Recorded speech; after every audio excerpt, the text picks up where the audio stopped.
Alright, today I'm going to show you a couple different types of crotons and how to propagate them. This one here is a red mammy, and what I basically do when I'm propagating them is I pick any one of these branches near the top that are starting to sprout out in a couple different directions, and I just give it a snip. You can start with something as small as that. You see this liquid dripping out of the bottom? Pretty much all plants have some sort of liquid or sap or something that's going to come out, and 99% of them are not going to feel good to you. And a croton, since we're actually seeing this thing drip now, if you get this on your skin, it is a skin irritant. So a lot of people wear gloves when they're gardening. I just don't tend to do it. But you don't want this stuff all over you. That's to protect the plant and to hurt you. So we'll leave that one there. And I'm going to come down here and snip another piece off. It's going to be a little bit thicker branch. You see, this one may not leak as fast because it's a more established branch. But I could take these couple here and have a bush this size in no time. So let's go outside and check these out real quick. I've got a couple other cuttings that I already did.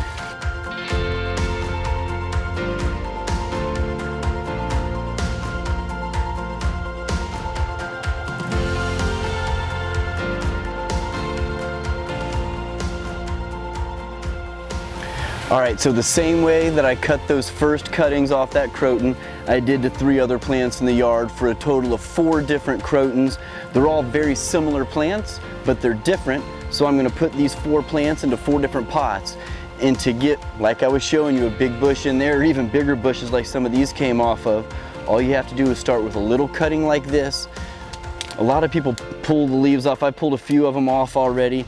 Some people clip the top of them. Yeah, that could help. It helps the roots come out a little quicker because more energy is being put into the roots instead of the leaves.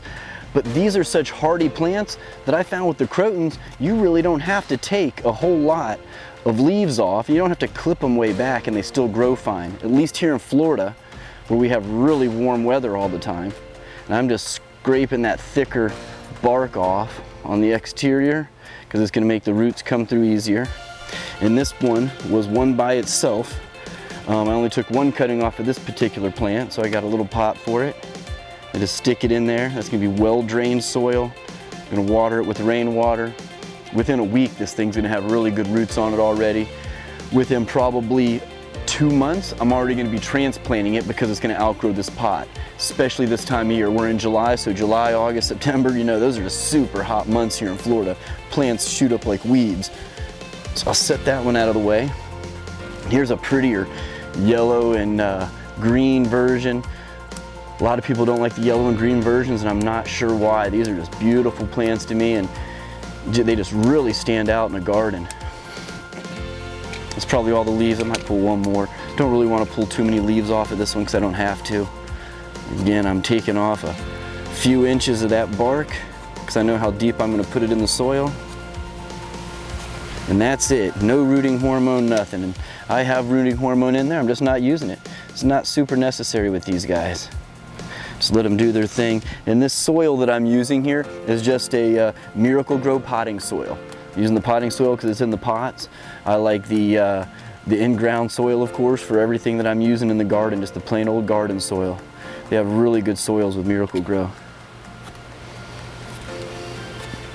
Take a lot of the guesswork out of it for you. And this one, I'm just going to have 2 of them in here, and this is going to be 2 trees. And when this gets planted in the ground, they'll be planted together, and it's going to look like one bush when it all starts growing up together. What you're seeing in there over by the pool was 3 of these that I started that grew up together into one giant bush, like we're going to do on this one. This is a little darker version.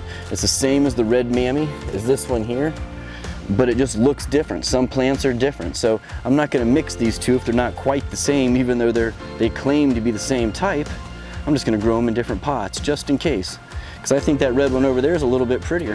If I end up not liking this one too much, probably won't grow it out in the yard or anything like that. I'll just give it away to one of my buddies, use it in a chameleon cage, something like that.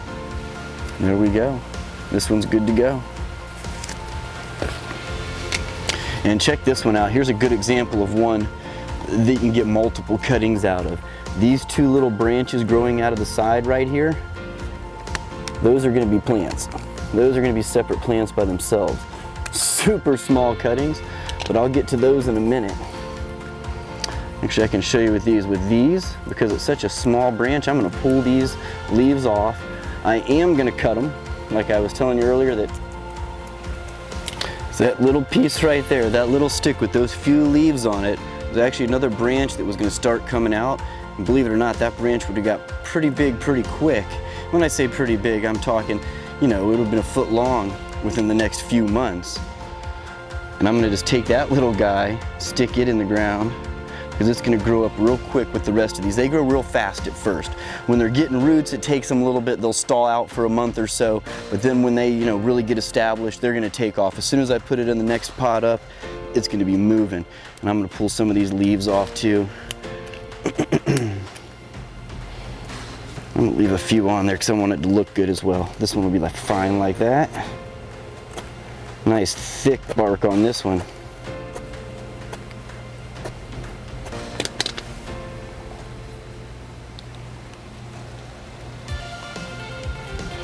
All right, and I got one more here. Another big one.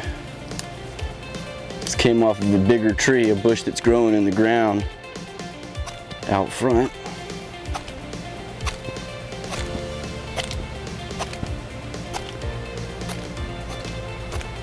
I'm gonna get all that green off there. I want it to be white. Make it that much easier for the roots to come out. It's probably all that needs to come off of that one. There we go, up, and there's the other little piece, the other miniature stem. Did a little cut to it. We'll stick that guy in there because it'll get roots and it'll take off just like the other ones. And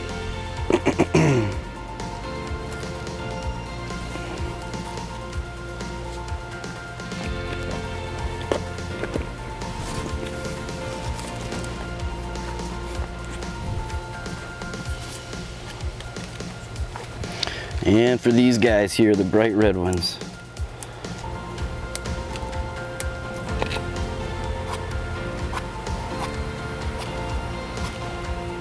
Real quick process. You can see how fast you can make multiple plants. And if I really wanted to go overboard with it and get crazy, I could take any one of these individual bushes that I started taking these cuttings from and easily make 100 plants. I mean, there's just so many branches on them, so much there.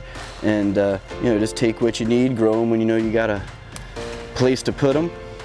It's a lot of fun watching them pop up. I mean, the color on these crotons are just unbelievable. Look at the oranges and the yellows and the greens, and on the leaves right here on the back side, just deep red. Just super pretty leaves. And then you have this one here that's contrast, and you put a couple of those near each other in the garden. They grow great together. They grow good in the summer. They grow good in the winter.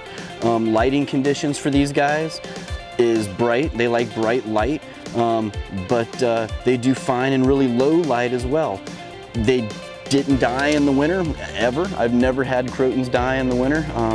Some of them are positioned in areas where they're around other plants and kind of protected, but I've never really had issues with them, and it gets down into the 30s here in Florida. So they're just a really hardy plant.